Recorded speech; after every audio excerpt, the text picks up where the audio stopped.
लिखा और लिखकर कहाँ ले गए? काशी में ले गए।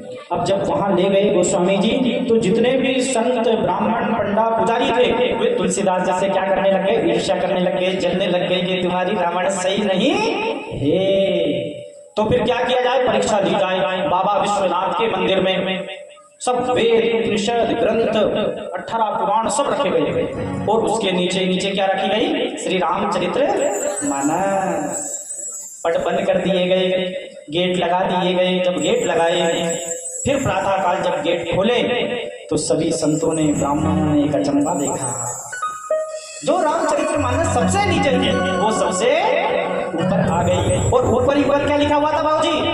हस्ताक्षर में मेरे बाबा ने हस्ताक्षर किए इस पे। क्या लिखा? सत्यम शिवम सुंदरम। वहां बाबा ने हस्ताक्षर, भोलेनाथ के हस्ताक्षर। ये शब्द वही से लिखा है, भोलेनाथ ने लिखा सत्यम शिवम सुंदरम।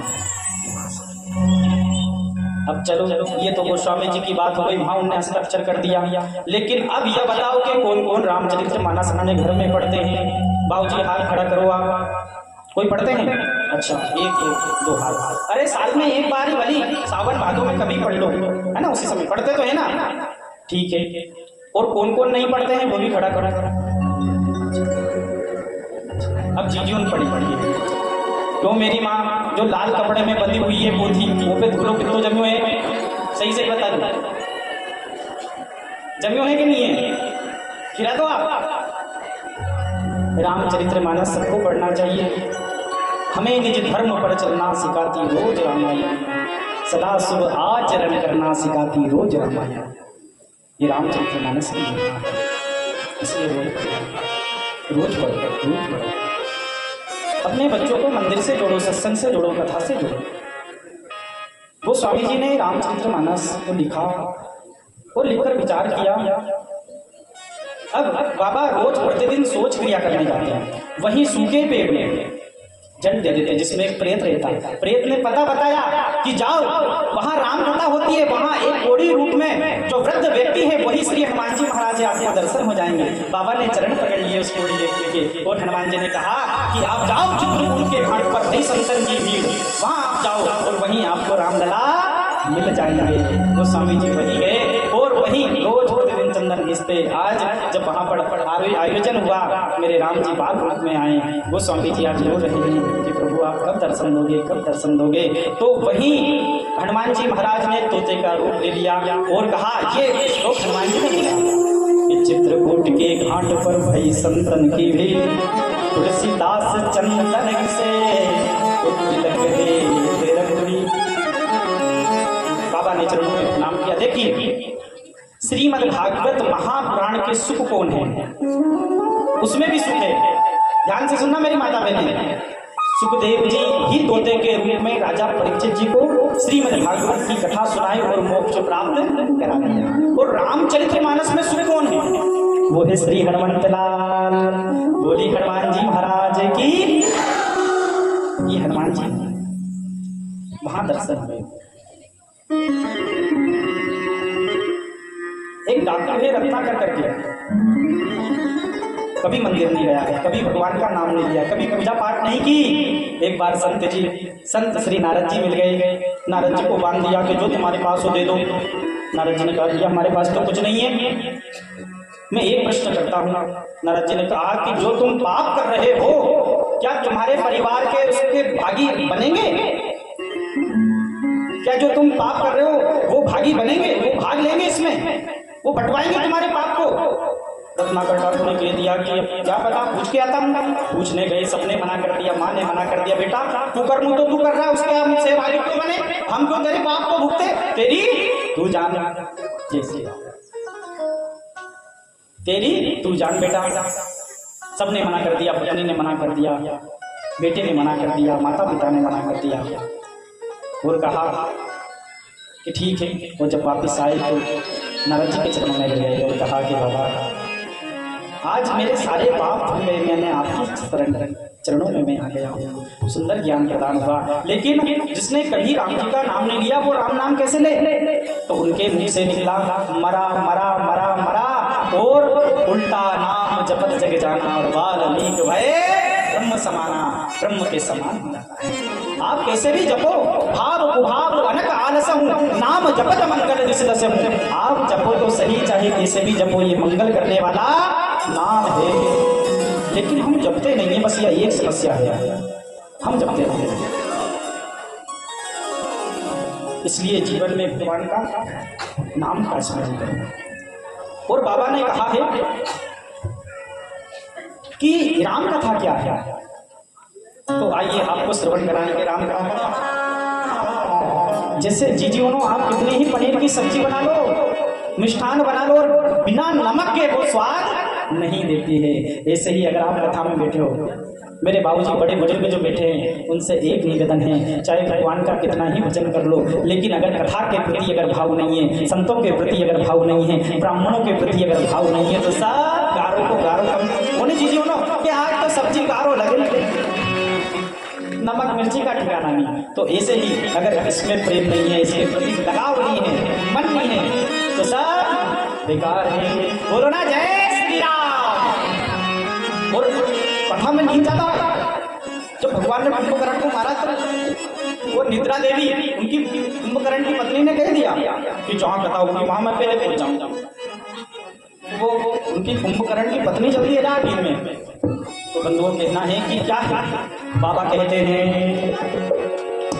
ओ भक्तिहीन सुख गुण सब ऐसे, भक्तिहीन गुण सब ऐसे, भक्तिहीन सब गुण सब ऐसे, लवण बिना बहुजन ऐसे, लवण बिना बहुजन ऐसे।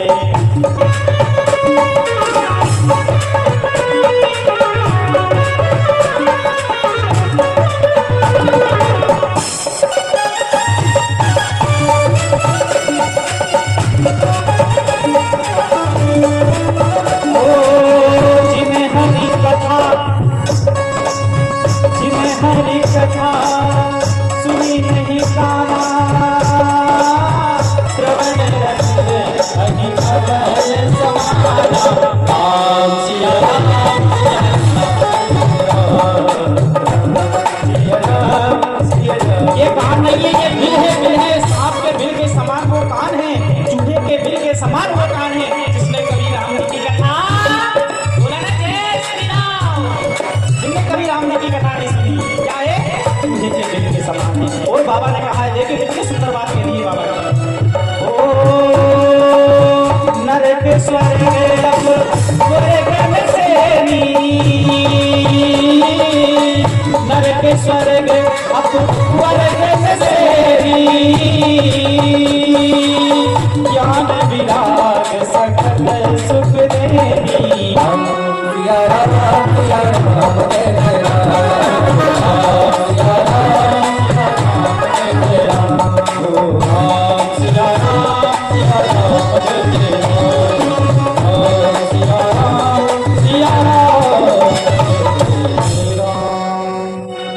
बाबा ने कहा है कि नर्क स्वर्ग वर्ग नश्यति। ये क्या है राम कथा? ये निसन्नी है।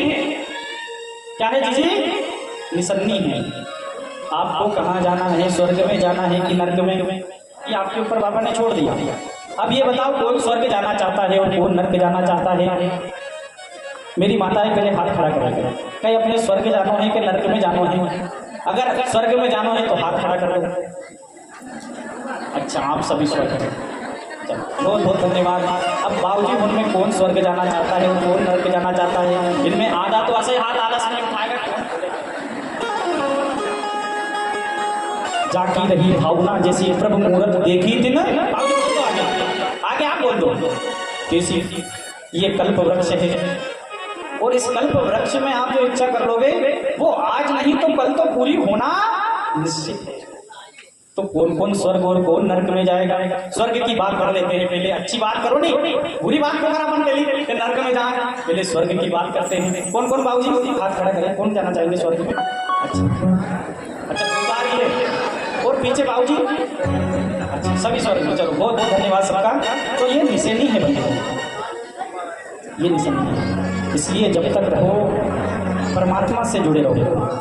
अगर आप जुड़े रहोगे तो टूटोगे नहीं, बिखरोगे नहीं, क्योंकि ना अमीर वालों की बात है ना गरीब वालों की बात है। ध्यान देना, ना अमीर वालों की बात है और ना गरीब वालों की बात है। मेरे राघव तेरे द्वार तक जो आ जाए ये तो नसीब वालों की बात है। यहाँ तो हो जा सकता है जिसके नसीब खुले हुए हैं, नहीं तो इधर से निकल जाए पीछे से, नहीं तो इधर से निकल जाए, सब अगल बगल से निकल जाते हैं, लेकिन कथा में आकर वही बैठते हैं जो मेरे राघव जिनको बुलाते हैं। जीवन में पुण्य कर्म करना और बताया है। देखो धन सबके पास है, अमीर के पास भी धन है, लेकिन धन की 3 गति होती है। कितनी गति? 3 गति, दान, भोग और नाश। जब भी कुछ अच्छा समय आए, कुछ अच्छा वक्त आए तो दान करना। दान नहीं कर सको तो भोग करना, सुंदर वस्त्र पहनना, सुंदर मकान बनाना, सुंदर भैंसुन लाजो, और वहां से चलो तो अच्छा घर टाइल्स लगवा लीजो में, और जीव लिया जो अच्छी मजे की, सब ये भोग कर लेना। और जब दान भी नहीं कर सको, भोग भी नहीं कर सको, तो तीसरी गति बता दें आपको, नाश। जो सत्संग करे नहीं करे दान में ढील, उनके धन को खाएंगे दुष्ट वैद्य और वकील साहब। वहां जाओ, कोर्ट कचहरी जाओ, नहीं तो अस्पताल में जाओ, नहीं तो दुष्ट ब्याज पे दो आप तो वो खा जाएगा। इसलिए दूसरे नंबर की बात है, भोग करो, सुंदर वस्त्र पहनो। लेकिन आज सुंदर वस्त्र नहीं पहन लिया है, वैसा पेटी में धराया है, लेकिन सुंदर वस्त्र नहीं, 10 जगह से फटिया है वस्त्र, लेकिन पहनना नहीं आता है। तो तभी तो संतों ने कहा कि भैया यहाँ क्या रहना है, अरे एक दिन तो सबको बोलो ना जय श्री राम। और संतों ने क्या सुंदर बात कही है भैया, अरे यहाँ कहीं रे नो रे